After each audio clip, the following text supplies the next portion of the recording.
এই সিরা টাকাটা আজকে রিফাত ভাইয়ের কাছে চালাবো।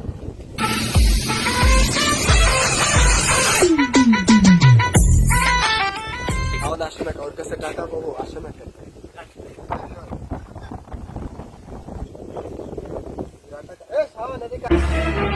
আর আল্লাহ, আজকে মনে হয় এই সিরা টাকাটা ধরা খাইছিলে।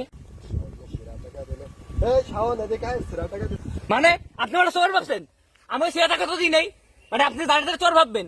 আপনি আমার সামনে গুনে টাকা নেবেন না, আপনি দাঁড়িয়ে দাঁড়িয়ে চোর বানান। পাগল ছাগলের মতো উল্টো পাল্টা কথা কন। টাকাটা দোকানে কোনোভাবে চালাই দেওয়া আসলে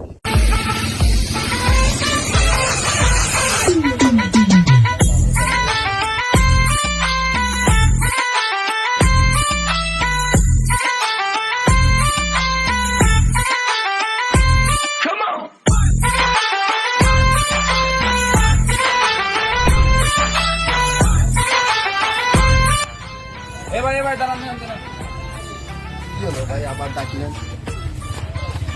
টাকা সিরা টাকা দিচ্ছেন।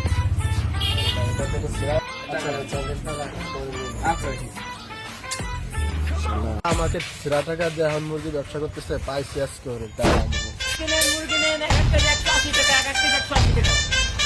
কোনটা দেবেন ভাই? ধর এই যে 180 টাকা। ও আজকে পুরো ঢুকে গেল।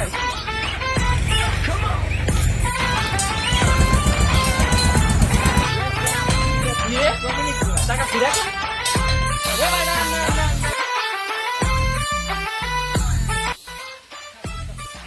আপনার টাকা ফিরে টাকা ভালো ছিল, আপনি তো দিলেন টাকা ফিরে।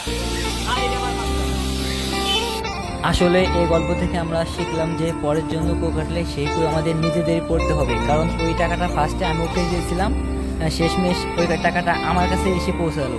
আসলে আমরা দুনিয়ায় অনেক কিছুই করি, এটা ঠিক না।